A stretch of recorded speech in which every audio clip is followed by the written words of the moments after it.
everybody. So we're here again for another table talk.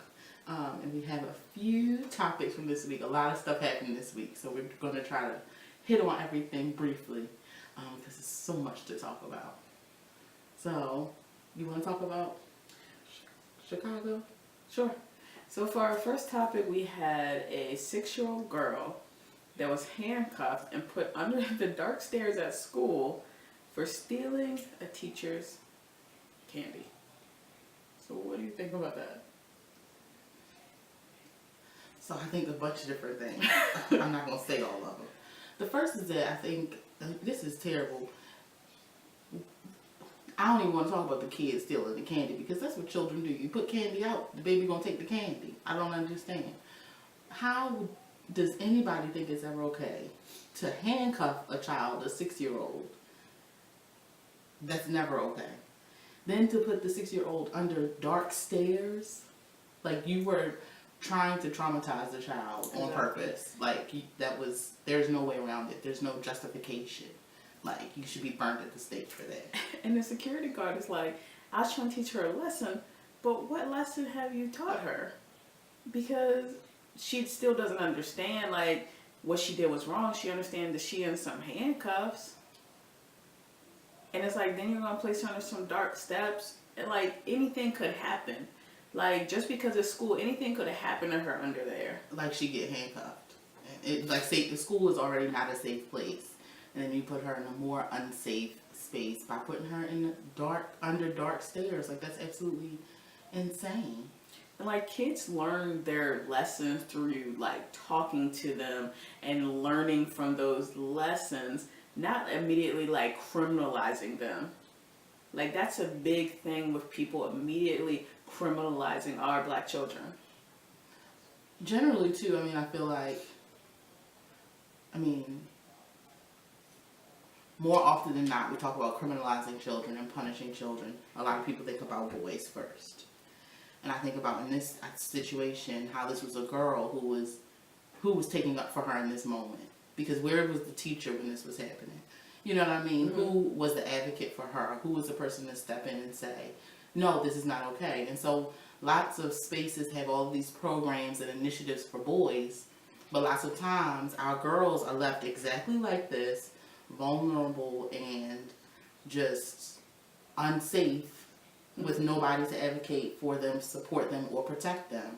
And it's not fair because then, the 6-year-old girl has this experience, and meanwhile other girls who are unprotected and who are, just left vulnerable are having traumatic experiences also. I think we need to put a whole lot more effort into supporting our girls. Lots of times we support boys much more than we do girls, and we expect girls just to make it some way. And it's not fair. I guess fortunately in this case that she does at least have a mom that is advocating on her behalf. But, everyone's not that lucky to have that. Because you have so many kids that are getting, like, criminalized and they don't have anyone at all to advocate for them. Mm-hmm. So it's like, I think in this situation, even though it's like a negative thing, at least she has that one person in her corner to advocate for her. So I tell you one thing, if I go to school with my kid, we fighting. But I just feel like, for me, there is no but. Like, her mom came to the rescue, as moms often do. But often because, there is no other party to necessarily do that. So I don't know if there is in this case, but... Well, I'm just saying in general. A mom usually carries the responsibility of a lot of things at once. So she should have never had to rescue her from this situation. It's a terrible situation, period. That should have never happened, period. The security guard should be burnt at the stake, period. That is it. End of story. So we talked about them before, because I like Love and Hip Hop. I'm trying not to like it, but hey. Ratchet segment. So, Peter Guns from Love and Hip Hop New York has gotten Tar pregnant. We talked about that before. If you missed that one, go back to our first video, I think it was, and watch that part. He got Tar pregnant, and his wife, Amina, Yeah, Amina. Yeah, pregnant too, and so they're pregnant. These are his 9th and 10th children. I mean, after 8, I mean, look, whatever. But these are 9th and 10th children. So yeah, what do you? I don't know what to. I don't know what to say about this man. I don't know what to say about these two women that keep letting him do this. Like even though we can put all this responsibility on him, like it takes two, and y'all know how he is already. And so it's like I don't understand what like kind of control he has or something, or like they don't care, like. Because I can't be like, I'm pregnant, and then you're pregnant, and we're both sitting here pregnant by the same person. And he's just sitting there like, I love them both. And then it's like, I watched the thing and it was like, you know, they asked him why he didn't marry Tara. And he's just like, I'm not the marrying type. But you're married. So. Oh, Peter married Amina. Yeah, so how does that make sense? So you say you're not the marrying type, but you're married and your wife's sitting right there. Like, I wonder what she's thinking. Because I'd be like, bitch, you are married.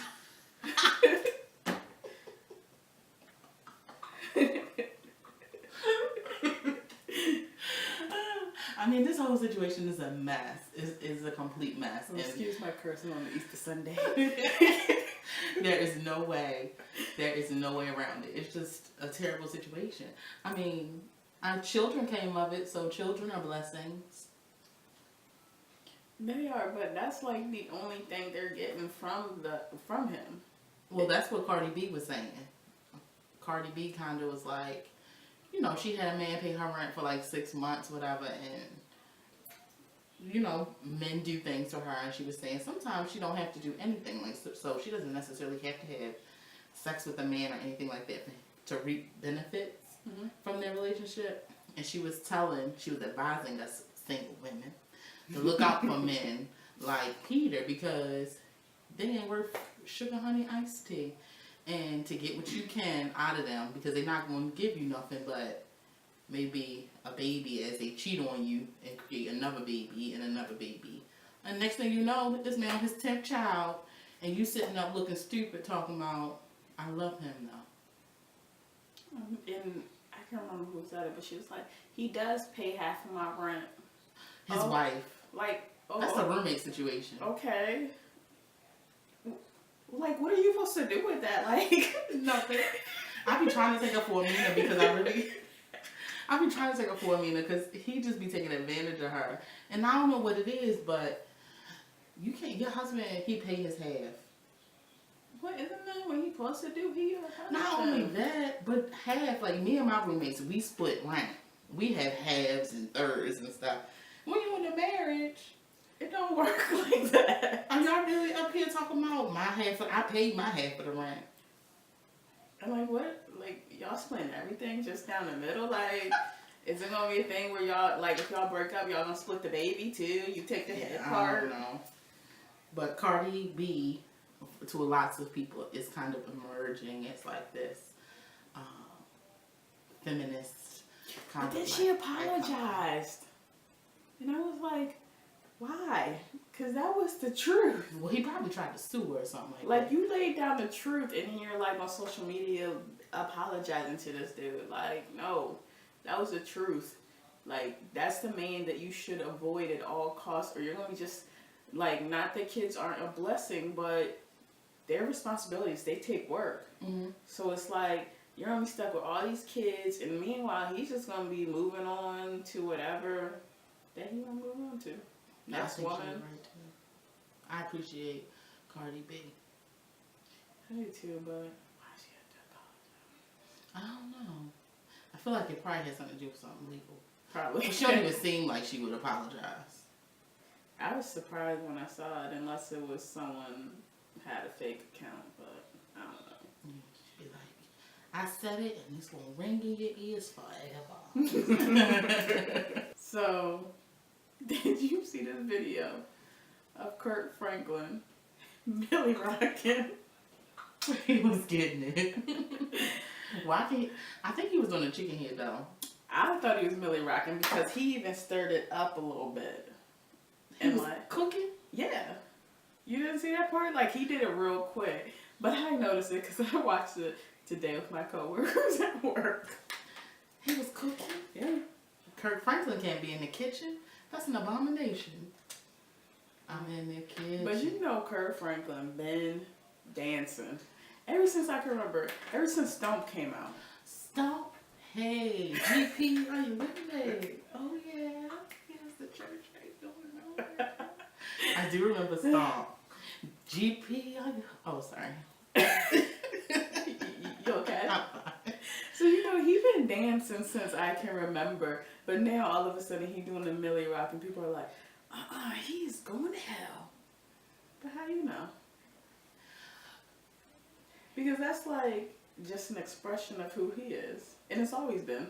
Like, one thing I can say about him, whether you like him or not, he's always true to himself and who he is. So if he feel like dancing, he gonna dance. Well, I don't know very much about Kirk Franklin, but I feel like this happened before. Like, even, you know, like with Stomp and, you know, rapping and stuff like that in the midst of gospel music. Like, people still have that conversation to where people feel like you shouldn't mix gospel with, like, secular music and stuff like that. So there are some people who are still really, really I know that. set in their ways. But it's like, and I had this discussion today, like, what makes, like, something like rap something you shouldn't do along with gospel? Because it takes skill to string together words and metaphors. Like, that takes skill. So to me, that's just another gift. It's not like you sacrificing someone's bride. Like, if you're doing that, then maybe we have to reevaluate what you're doing. Or like, you know, something like breakdancing. Like, to me, that's just another gift that God gave you. That's what I think about it. So you go ahead and Milly Rock Franklin. I'm not going to. But you go ahead and do it. And I always feel like churchgoers, I guess, or typical churchgoers, always kind of focus on the wrong thing. Mm-hmm. You know what I mean? Like a real superficial, like real, like, just superficial is the perfect word for it. Like, type of God or type of relationship, or it's just, I don't know, it bothers me. I saw on Facebook that a pastor in Louisiana, a bishop in Louisiana, is going to bury himself on Good Friday at 3 p.m. on Good Friday. He's going to bury himself. And then he's going to stay in the tomb until resurrection or Easter Sunday at 3 a.m. So he's going to, so from Friday, 3 p.m., he's going to stay buried until 3 a.m. So he's just resurrecting himself. I mean, he's attempting. I just see, and I don't understand, why would that ever be something that you... And like, you need to Google this, because this is not the first time that someone has tried to bury themselves and resurrect themselves. And you know what? You're going to see failed attempts. Because if anyone else was successful, we would have heard about that. I mean, unless you plan to have some kind of oxygen tank, but I don't know how long that lasts, because when I watched CSI, and the man had an oxygen tank, and it started running out. And he couldn't breathe, and they luckily got him out on time. And that has nothing to do with what we're talking about. But that doesn't matter. Okay. So it's like, I just don't understand this kind of thing. I mean, people want to walk the same path that Jesus walked. And so that means doing things that I tried. I don't know. I'm trying to make... Because I remember I saw the person, they was like, I'm going to walk on water. And you know what happened to them? You know what happened? They drowned. And those, I feel like this is crazy, because those are those types of interpretations of Jesus's work that people are drawn to, like the supernatural things, like not the justice pieces, or you know what I mean? The Like, advocacy feed piece. the homeless. Like, Right. do something like that. Go somewhere, flip some tables. Exactly. You know what I mean? In the name of righteousness and doing good. You know what I mean? And sharing the gospel of God. But don't try to bury yourself because what.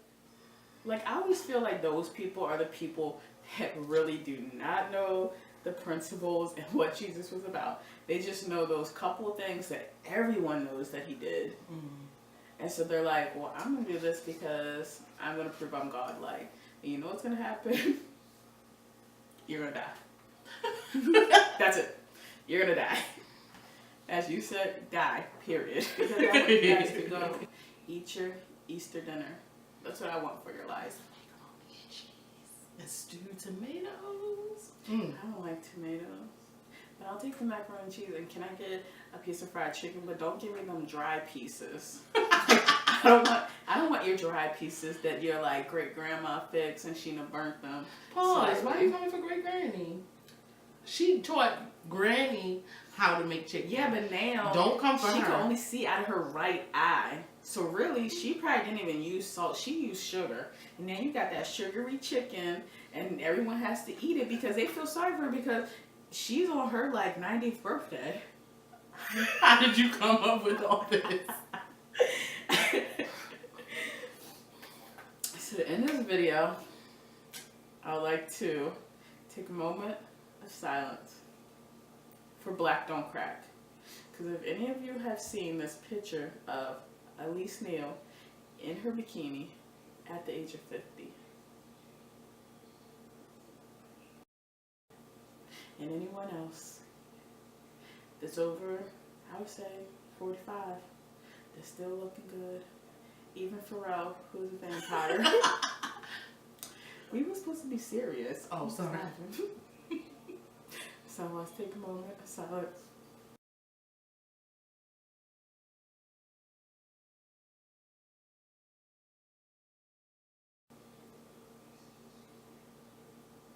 Okay. I don't feel like you're really into the moment of silence. So Put when some peace and a lot of hair grease. Stay cool, folks. We'll see y'all on April the 10th for our very next video. Who knows what we're going to talk about. See ya. See ya.